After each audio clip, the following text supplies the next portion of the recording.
우리 옆에 분과 이렇게 인사했으면 좋겠습니다. 잘 오셨습니다. 시작. 네. 네. 또 이렇게 할까요? 웃는 모습이 아름답습니다. 시작. 네.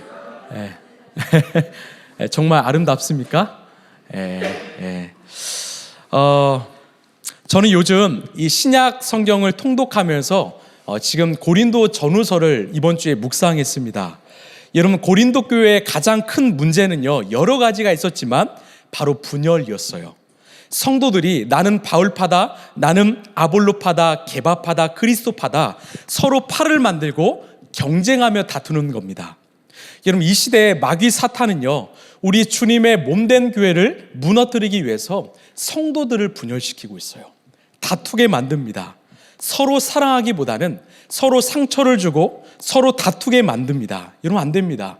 우리 주님의 간곡한 말씀인데요, 우리 에베소서 4장 말씀, 자 시작.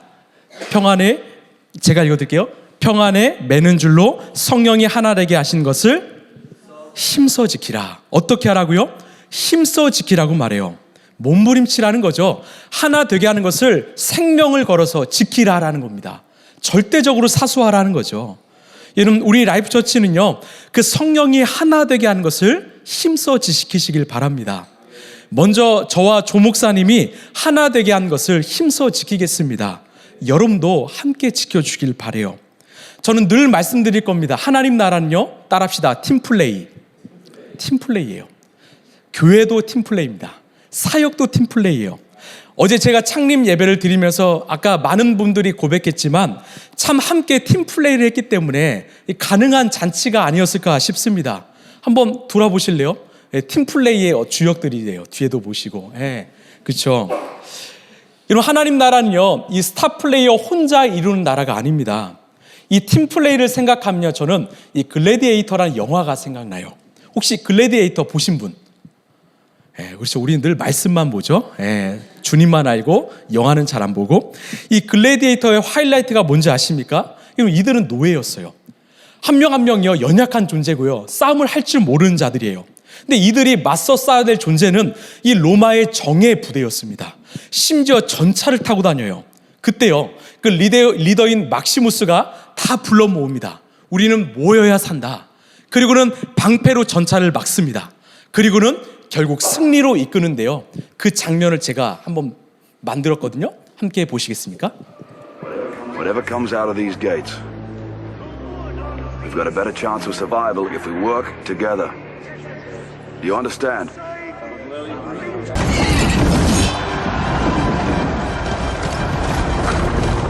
Lock your shields! Stay as one! Hold! Hold! Diamond! Diamond!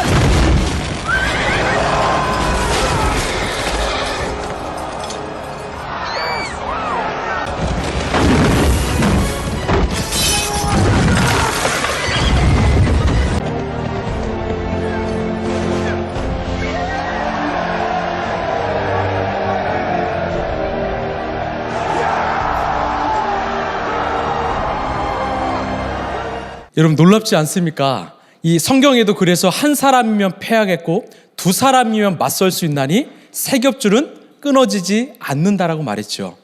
여러분, 성령이 하나 되게 한 것을 힘써 지키시길 바랍니다. 여러분, 가정을 지키시고요, 교회를 지키시고 일터를 지키시길 바랍니다. 함께 따라할까요? 함께함이 능력입니다. 함께함이 행복입니다. 오늘은요, 우리 라이프처치의 4가지 비전 중에 첫 번째, 이 라이프, 우리는 생명을 소중히 여깁니다에 대해서 함께 나누고자 합니다. 여러분, 예수님이 이 땅에 오셔서 참 많은 기적을 벌이셨어요. 그렇게 많은 기적 중에 중요하게 여겨지는 기적이 하나 있다면 여러분 뭔지 아십니까? 바로 오늘 우리가 함께 읽은 이 오병이어 사건이에요. 왜 이렇게 중요한 기적인가? 이 오병이어 사건은요, 4개의 복음서에 모두 등장하는 유일한 사건이기 때문입니다. 마태복음 14장, 696이죠. 마가복음 6장, 누가복음 9장, 요한복음 6장, 이 4개의 복음서에 유일하게 모두 등장하는 사건이 바로 오병이어 사건입니다. 그만큼 중요하고 의미가 있기 때문에 하나님은 다 기록하게 하셨어요. 오늘 오병이어 사건을 통해서 하나님께서 우리에게 주시고자 하는 음성을 들으시길 바랍니다. 우리 30절 말씀 함께 읽겠습니다. 사도들이 예수께로 몰려와서 자기들이 한 일과 가르친 일을 다 그에게 보고하였다. 어떤 상황이냐면 예수님이 제자들을 이 마을에 파송하셨어요. 그리고 복음을 전하게 하고 이 병을 고치게 했습니다. 다 끝난 뒤에 다시 모여서 예수님께 지금 보고하는 상황입니다. 그때 예수님이 뭐라고 하시는가? 우리 31절입니다. 그때 예수께서 그들에게 말씀하셨다. 너희는 따로 외딴 곳으로 와서 좀 쉬어라. 거기에는 오고 가는 사람이 하도 많아서 음식을 먹을 겨를조차 없었기 때문이다. 뭐라 말씀하세요? 너희는 외딴 곳으로 가서 좀 쉬어라. 저는 이 예수님의 말씀이 참 감사하더라고요. 위로가 되더라고요. 여러분, 우리는요, 이 땅의 인생 속에서 최선을 다해 살아야 돼요. 정말 사명을 위해서 최선을 다해 살아야 합니다. 그런데 최선을 다해 살지만 또한 최선을 다해서 여러분 쉬셔야 됩니다. 여러분, 세상은 우리가 더 바빠지길 원해요. 하지만 주님은 우리가 더 쉬길 원하십니다. 그래서 하나님은 우리에게 이 안식을 선물로 주셨거든요. 왜 안식을 주셨는가? 저는 이 문구가 참 좋습니다. 우리 함께 읽어볼까요? 시작. 내가 안식을 지켰지만 오히려 안식이 나를 지켰습니다. 이런 공감되십니까? 오히려 안식이 나를 지키는 거예요. 하나님은 안식의 시간을 통해서 우리가 잃어버린 것들을 회복하길 원하십니다. 사회학자들은요, 이 시대를 향해서 피로사회, 분노사회라고 해요. 인간의 본성은 뭔가 더 열심히 하길 원하고 더 성취하길 원합니다. 더 바쁘게 살길 원합니다. 그래서 쉼이 없습니다. 여러분, 미디어만 봐도요, 성공하려면 너 쉬지 마, 너 잠도 자지 마, 일해야 돼. 계속 바쁘게 우리의 삶을 채찍질합니다. 그래서 피로가 누적되었어요. 피로사회죠. 그 피로가 누적되면서 여기저기 세상에서 분노가 표출됩니다. 여러분 아시겠지만 대낮에도 이 칼부림이 일어나지요. 정말 상상하지 못할 범죄들이 밤이 아니라 낮에 일어나고 있는 우리는 시대를 살고 있습니다. 여러분, 아무리 우리가 바쁘게 산들, 그래서 성공한들, 정말 중요한 하나님과의 관계가 깨졌다면 무슨 소용이 있습니까? 내가 세상에서 성공을 이뤘는데 내 영성과 건강을 잃어버린다면 이런 무슨 소용이 있습니까? 여러분, 안식일은요, 단순한 쉼이 아니라 새 힘을 공급받는 시간입니다. 그래서 우리 함께 따라할까요? 기독교는 비움의 종교가 아니라 채움의 종교입니다. 여러분, 하나님은요, 이 안식일을 통해서 우리가 채우길 원하세요. 여러분, 아멘이십니까? 여러분, 새 힘을 얻길 원하십니다. 그래서 이 주일의 예배가 참 중요합니다. 여러분, 교회는요, 주차장이 아니라 바로 영적 주유소예요. 그냥 머물러 있는 곳이 아니라 이 한 주를 살아갈 그 에너지를 공급받고 아낌없이 떠나는 곳입니다. 여러분, 이 안식일에 드리는 이 예배를 여러분 목숨처럼 여기시길 바랍니다. 정말 이 안식의 예배를 여러분 소중히 여기시길 바랍니다. 하나님은 그 예배를 드리는 우리의 인생을 반드시 책임지실 것입니다. 최근에 이 도끼에 대한 이야기를 들었어요. 이 두 사람이 있었는데 한 사람은요, 이 쉬지 않고 도끼질을 했대요. 다른 한 사람은 이 1시간 도끼질하고 1시간 쉬고 1시간 도끼질하고 또 쉬고 이것을 반복했다고 합니다. 여러분, 누가 더 많은 나무를 베었을까요? 바로 후자의 사람이에요. 베고 쉬고 반복했던 사람이죠. 왜 그랬는가? 바로 그 사람은요, 그 쉬는 시간에 무엇을 했을까요? 도끼에 날을 갈았다라는 거예요. 여기에 큰 의미가 있지 않았을까요? 여러분, 안식은요, 나를 찾는 시간입니다. 내가 잃어버린 정체성, 내 생명, 내 호흡을 다시 조정하는 시간이에요. 내 방향을 조정하는 시간이에요. 나 잘 살고 있나? 나 잘 가고 있나? 이 예배를 통해서 하나님은 우리 인생의 방향을 다시금 회복하길 원하십니다. 하나님과의 관계로 회복하고 이웃의 관계로 회복하길 원하십니다. 그래서 내가 안식을 지켰지만 오히려 안식이 나를 지켰다라고 말하는 것이죠. 여러분, 이 안식을 꼭 지키시길 바랍니다.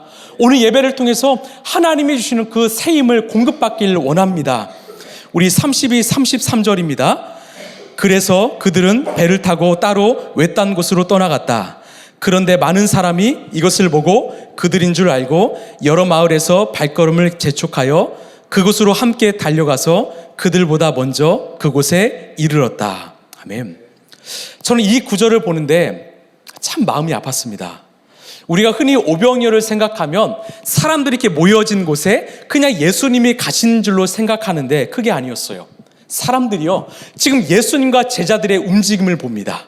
동선을 파악하고 저기로 가시는구나 예측하고 간 거예요. 그 모인 곳에 예수님과 제자가 간 것이죠. 여러분, 몇 명이 모였습니까? 한두 명이 아닙니다. 남자 장정만 무려 5,000명이 모였고요.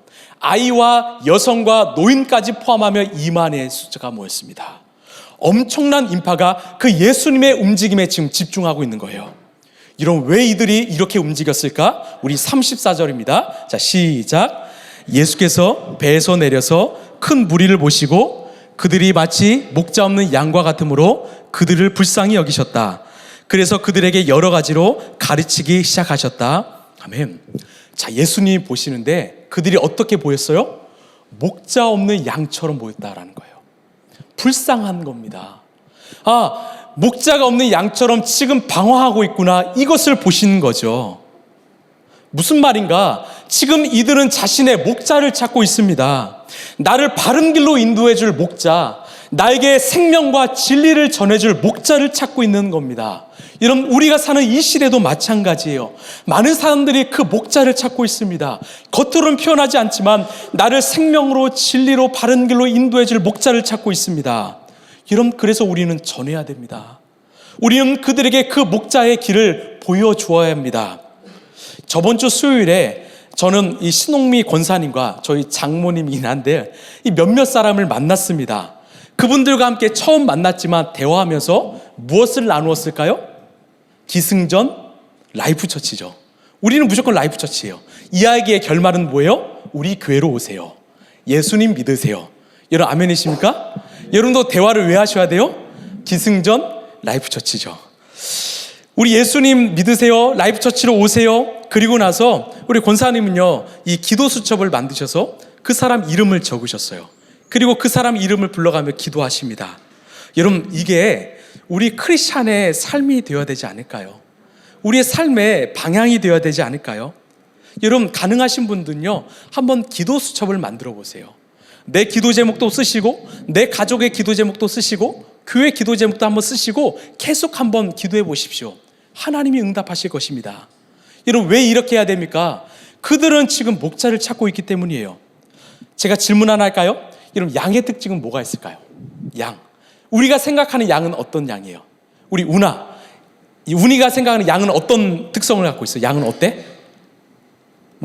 양을 생각하면 어때? 그렇죠. 그렇죠. 온순하고 포근하고 하얗고 막 이러잖아. 근데 여러분, 양의 특징은요, 이 전문가들이 7가지의 특성이 있다라고 하더라고요. 한번 보실래요? 자, 먼저 시력이 나쁘다, 잘 속는다, 잘 넘어진다, 넘어지면 못 일어난다, 이기적이다, 방향 감각이 없다, 죽을 때가 되면 온순해진다. 여러분, 중동에서 가장 심한 욕이 뭔지 아십니까? 너 양 같아. 좀 놀랍지 않습니까? 양 같아가 심한 욕이라는 거예요. 근데 우리 주님이 성경에서 뭐라고 말씀하시죠? 너희들은 다 양이라는 거예요. 여러분, 인정하십니까? 따라합시다. 내가 더 크게 해요. 내가 양입니다. 인정하십니까? 유리자매 인정하십니까? 네. 여러분, 양은요, 목자가 없으면 죽습니다. 양은 시력도 좋지 않고요, 성격이 좋지 않아서 자기 멋대로 가다가 절벽에 떨어지는 거예요. 절벽에 떨어져 죽든지 배고파 죽든지 혼자서 살아갈 수 없는 존재가 바로 양입니다. 예수님이 그 많은 무리들을 보는데 딱 그건 거예요. 지금 저들에게 목자가 없구나, 정말 죽겠구나. 여러분, 이들의 삶에는 나를 바른 길로 인도해 줄 목자가 없는 겁니다. 변하지 않는 진리와 생명을 전해줄 그 목자가 없는 겁니다. 여러분, 진정한 목자는 누구입니까? 저와 조미든 목사님은요, 우리의 선한 목자보다는 그 심부름꾼에 불과합니다. 여러분, 진정한 목자는 오직 예수 그리스도이심을 여러분 믿으시길 바랍니다. 여러분이 직접 예수님을 만나시길 바라요. 오늘 예배를 통해서, 어떤 말씀을 통해서 우리의 진짜 선한 목자이신 예수님을 만나셔야 됩니다. 그래야 내가 삽니다. 지금 예수님은 많이 지친 상태입니다. 조금 전까지 사람들에게 열심히 복음을 전하시고 병을 고치셨거든요. 이 쉼없이 달리셨습니다.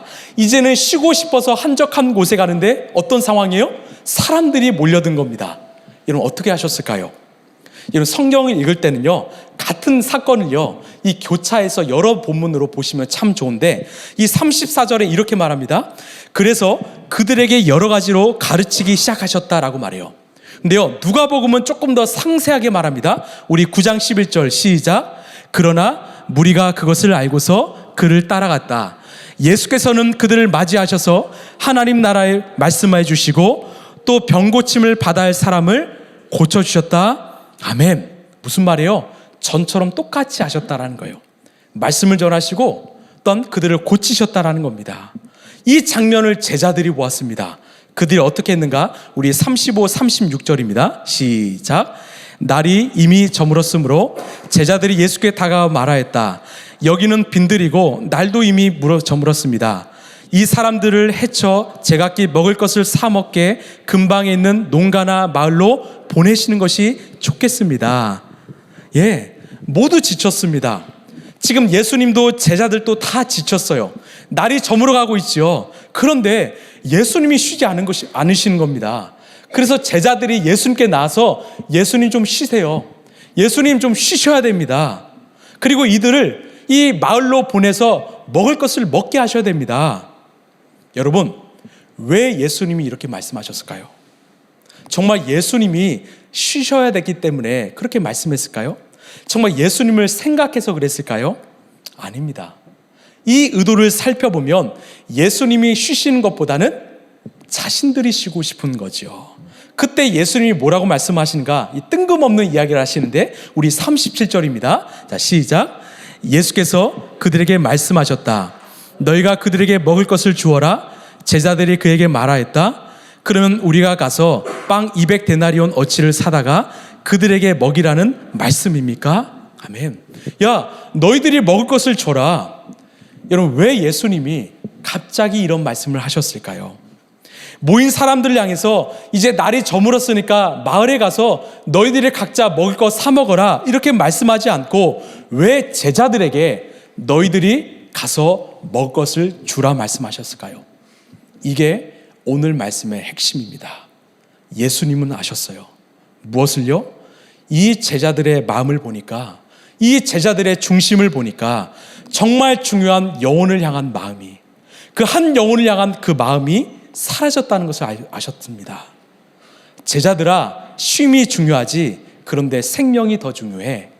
제자들아, 안식이 중요하지 그런데 사람이 더 중요해. 이 기준을 회복하길 원하셨던 거예요. 예전에 이 아프리카 케냐 선교사님이 간증을 하시는데요, 이 부족은요, 이 서양 선교사님보다 이 한국 선교사님들을 되게 좋아한대요. 왜 그런가 물어봤더니 이 서양 선교사님들에게는 이 워킹 아워가 있다라는 거예요. 무슨 말이냐? 이 9시부터 6시까지는 내가 만나줄게. 그 이후로는 찾아오지 마. 나도 좀 쉴래. 이렇게 암묵적인 선을 그었다라는 거죠. 왜 그럼?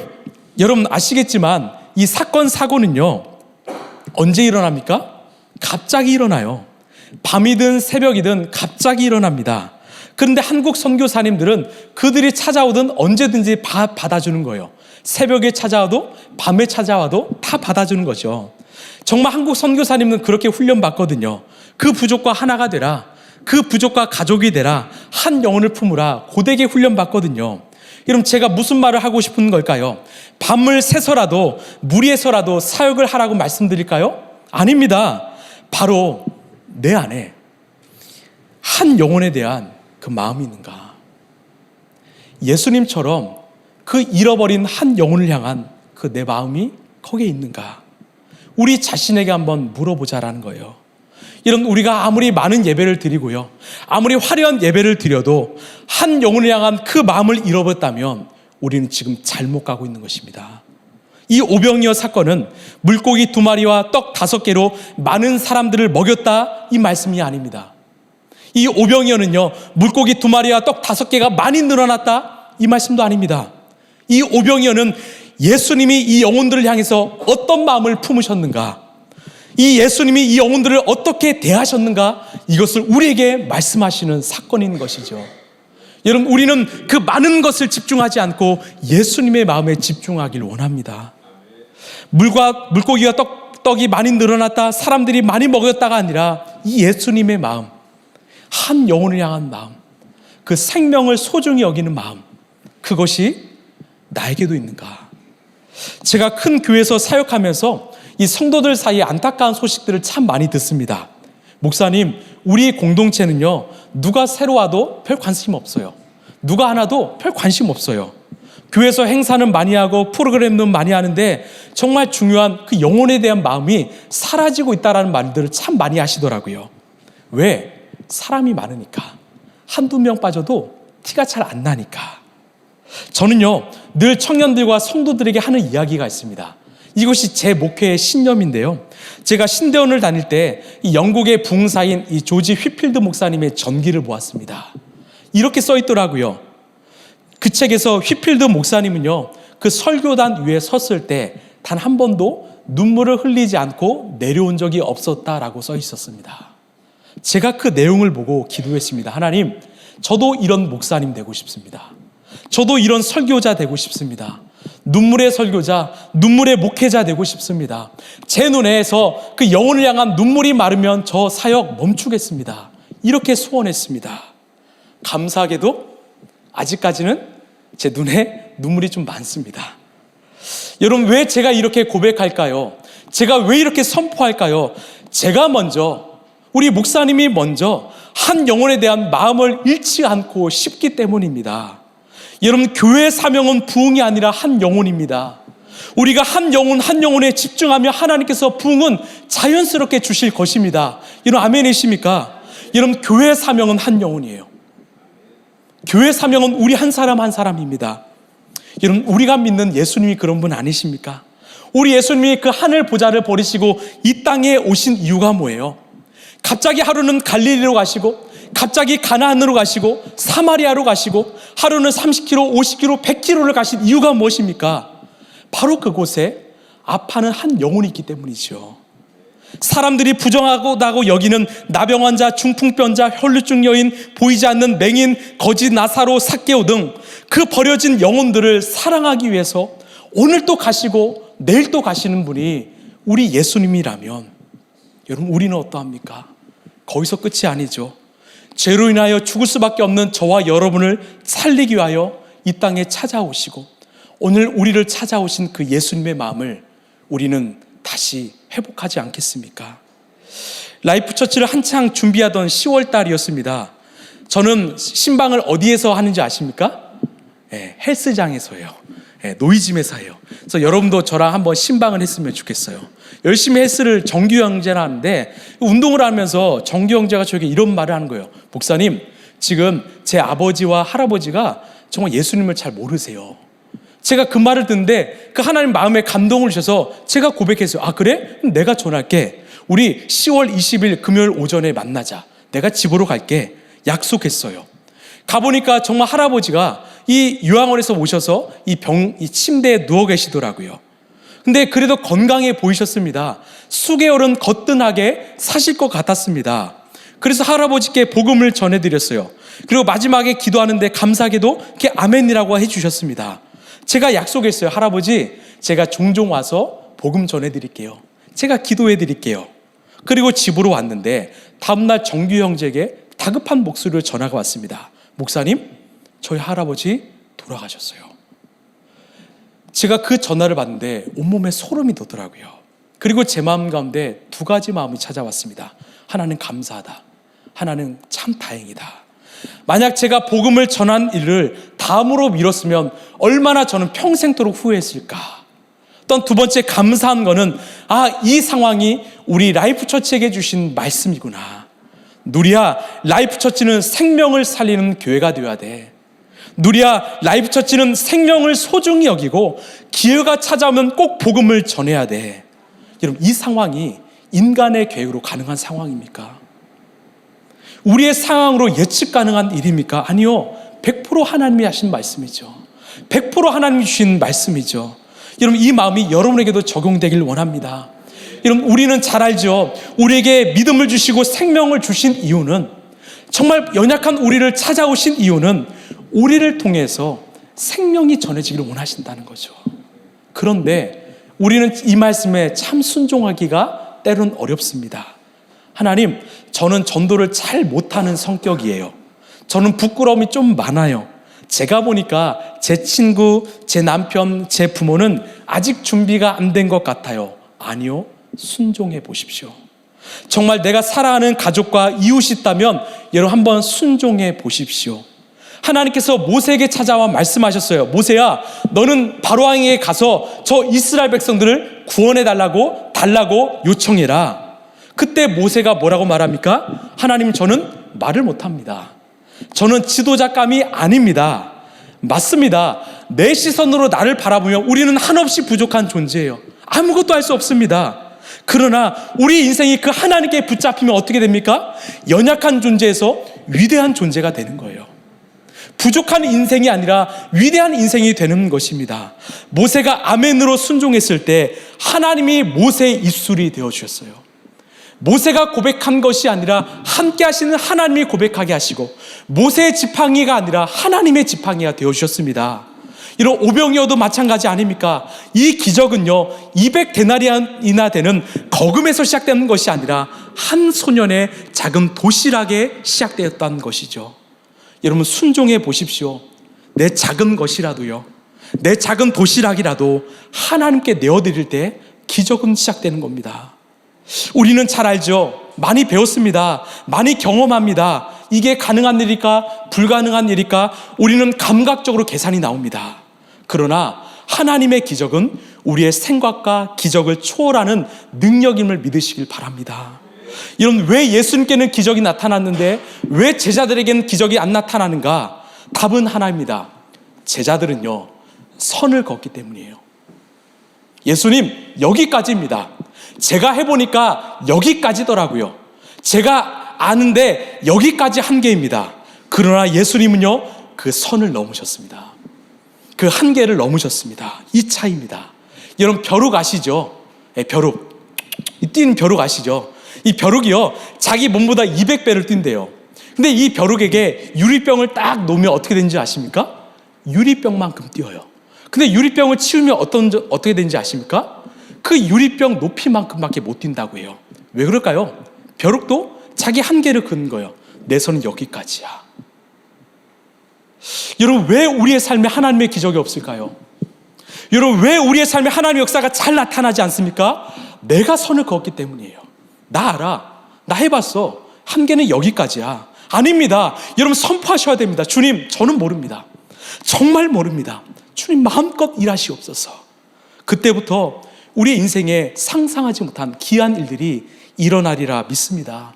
그래서 이 말씀, 저는 이 말씀 참 사랑하는데요, 이 말씀을 새기시길 바라요. 우리 함께 읽겠습니다. 시작. 나의 생각은 너희의 생각과 다르며 너의 길은 나의 길과 다르다. 주님께서 하신 말씀이다. 하늘이 땅보다 높듯이 나의 길은 너의 길보다 높으며 나의 생각은 너의 생각보다 높다. 이런 아멘이십니까? 이런, 하나님과 우리는 달라요. 우리의 생각이 이만큼이라 하나님 생각 한이 없습니다. 내가 하나님 안다? 여러분, 그건 교만이지요. 마치 그것은요, 그 태평양 큰 바다를 새우 한 마리가 나 태평양 바다 다 알아, 이것과 같은 착각일 뿐입니다.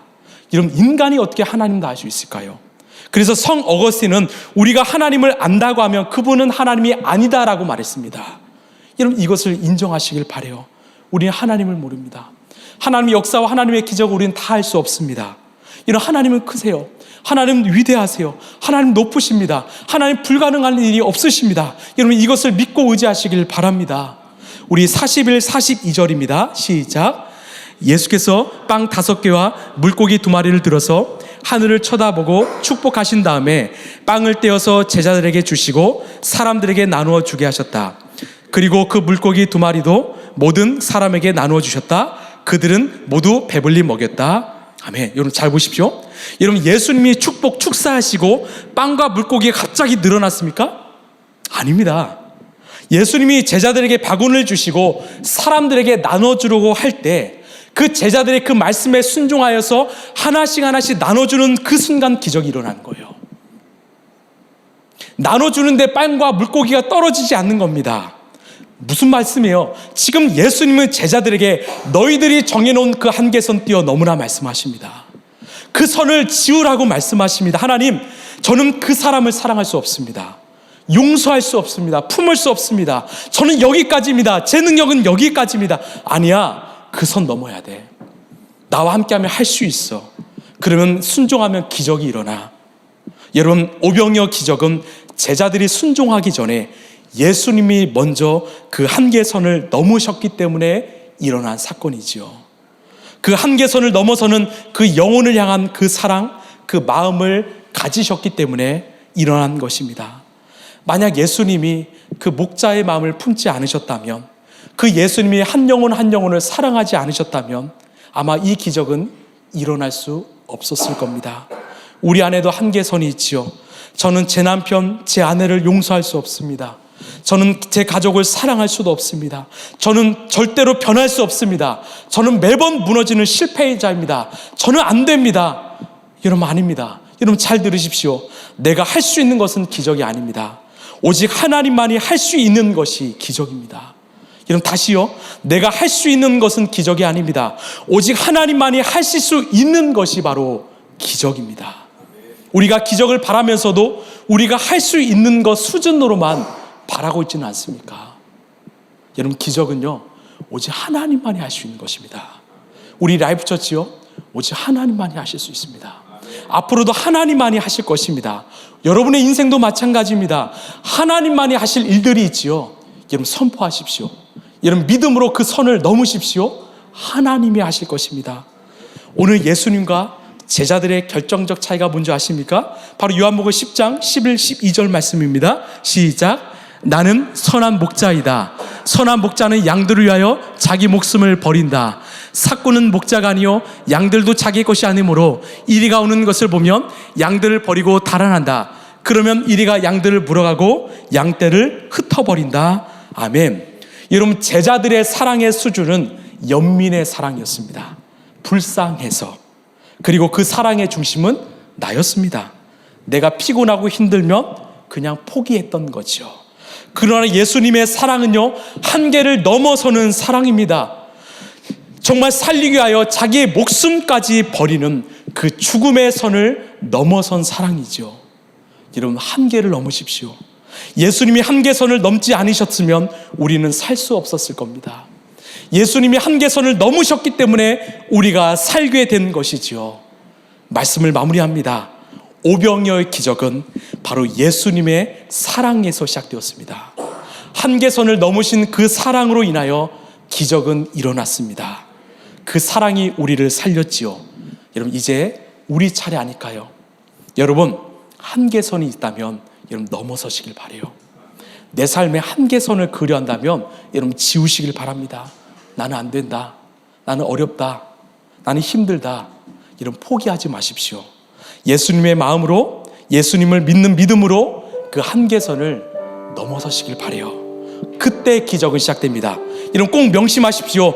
내가 할 수 있는 것은 기적이 아닙니다. 오직 하나님만이 하실 수 있는 것이 기적입니다. 아멘이십니까? 여러분, 내가 할 수 있는 것은 기적 아니지요. 하나님만이 하실 수 있는 것이 기적이지요. 여러분, 내 안에 지금 회복이 필요합니까? 치유가 필요합니까? 이런 역사가 필요합니까? 여러분, 십자가 바라보십시오. 그 주님을 붙들 때, 그 십자가를 바라볼 때 우리는 우리가 할 수 없는 한계선을 넘기 시작합니다. 믿음으로 고백하게 되죠. 나는 살릴 수 있습니다. 나는 해낼 수 있습니다. 나는 그것을 넘어설 수 있고 나는 역사를 맛볼 수 있습니다. 여러분, 우리 인생에 이 오병이어가 일어나길 소망해요. 오늘 우리의 인생에 이 오병이어의 기적이 일어나길 소망합니다.